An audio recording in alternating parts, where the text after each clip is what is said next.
শিক্ষার্থীবৃন্দ, আমরা আজকের ক্লাসে দেখব যে কিভাবে কম্পিউটারে গুগল ডক্সে ভয়েস কমেন্ট ব্যবহার করে টাইপিংয়ের কাজ করা যায়। আর এটির জন্য প্রথমে আমাদের ল্যাপটপে ইন্টারনেট কানেকশনের প্রয়োজন হবে। তাহলে আসো আমরা শুরু করি যে কিভাবে আমাদের এই টাইপিংয়ের কাজটি আমরা করব। এই জন্য প্রথমে তোমার কম্পিউটারে থাকা গুগল ক্রোম ব্রাউজারটি ওপেন করতে হবে। গুগল ক্রোম ব্রাউজারটি ওপেন করার পর প্রথমে ডান দিকে এই যে এখানে একটা অপশন রয়েছে, তোমরা দেখো এখানে আমার জিমেইল আইডির মাধ্যমে একটি অ্যাকাউন্ট খোলা রয়েছে। যদি তোমার কম্পিউটারে এই জিমেইল অ্যাকাউন্ট দিয়ে লগ ইন করা না থাকে তাহলে প্রথমে আমাদেরকে এখানে লগ ইন করে নিতে হবে। যেহেতু আমার লগ ইন করা হয়েছে, তারপরে আমি পরবর্তী ধাপে যাব। এরপর আমাদের সামনে থাকা যে 9টি ডট রয়েছে, এখানে দেখো 9 ডটের একটি অপশন রয়েছে, সেটার মধ্যে ক্লিক করব। ক্লিক করার পর ঠিক নিচের দিকে যাব। যাওয়ার পর এই যে ডক্স নামে যে অ্যাপ্লিকেশনটি রয়েছে সেটির মধ্যে আমরা ক্লিক করব। ক্লিক করার পরে তোমার সামনে এইরকম একটি পৃষ্ঠা চলে আসবে। সেখান থেকে একটু বাম দিকে দেখো ব্ল্যাঙ্ক ডকুমেন্ট নামে যে অপশনটি রয়েছে সেটির মধ্যে ক্লিক করতে হবে।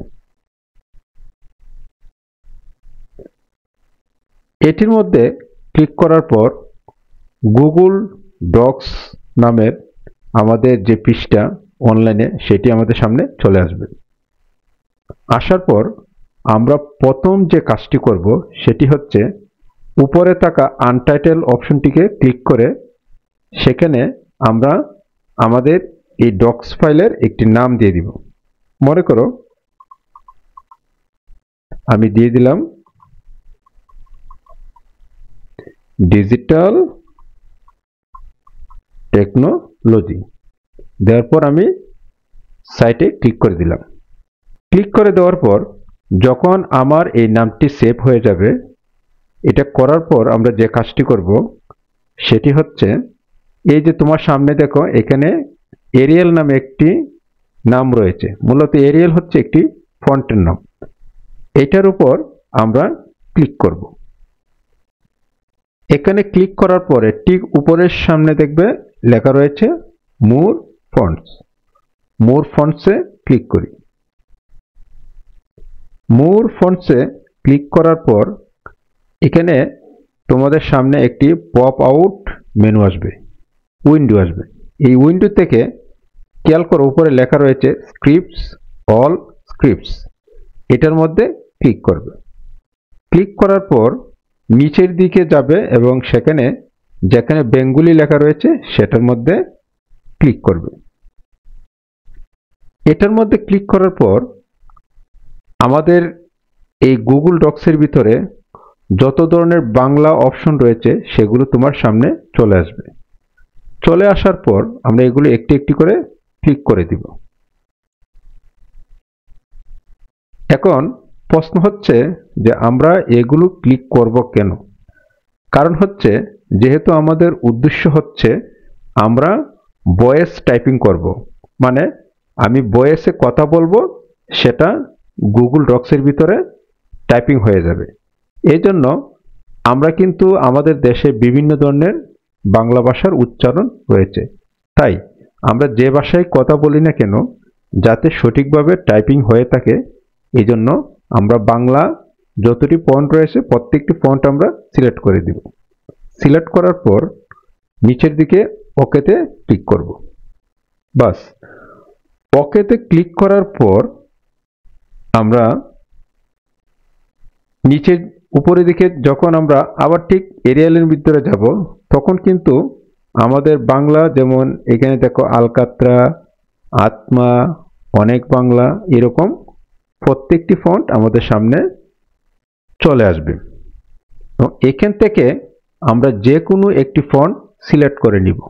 মনে করো আমি আলকাতরা যে ফন্ট সেটা সিলেক্ট করে নিলাম।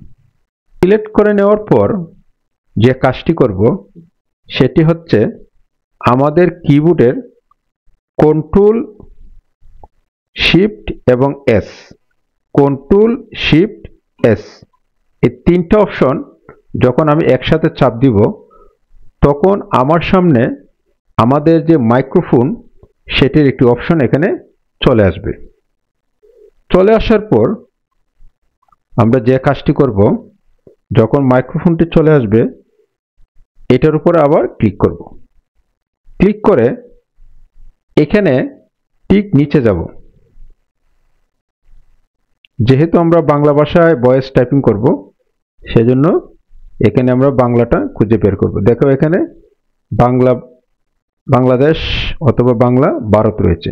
যেহেতু আমরা বাংলাদেশের নাগরিক, আমরা বাংলাদেশের বাংলা ভাষাটি সিলেক্ট করে দেব। এরপর আমরা যে কাজটি করব সেটি হচ্ছে ঠিক এখানে আমাদের যে মাইক্রোফোন অপশনটি রয়েছে সেটার উপর ক্লিক করে দিব। দিলে আমরা যা বলবো সেটা অটোমেটিক এখানে টাইপ হয়ে যাবে। যেমন তোমাদেরকে আমি একটু দেখাই যে আমাদের আজকের ক্লাস হচ্ছে ডিজিটাল প্রযুক্তির ক্লাস। আর এই ডিজিটাল প্রযুক্তির ক্লাসে আমাদের সবাইকে স্বাগতম। আর এভাবে আমরা আমাদের যে গত সেশনের যে তালিকাটি দেওয়া ছিল সেই তালিকাটি আমরা এখানে লিখব। মানে গত ক্লাসে তথ্য বিকৃতি করার যে তালিকা তৈরির কাজটি দেওয়া হয়েছিল সেই তালিকা তৈরির কাজটি আমরা এখানে এভাবে গুগল ভয়েস টাইপিং এর মাধ্যমে আমরা সম্পন্ন করব। মনে করো আমার এখানে কাজ করা শেষ, তখন আমি কি করব? আমি অটোমেটিক এটাকে বন্ধ করে দেব, ক্লিক করে বন্ধ করে দেব।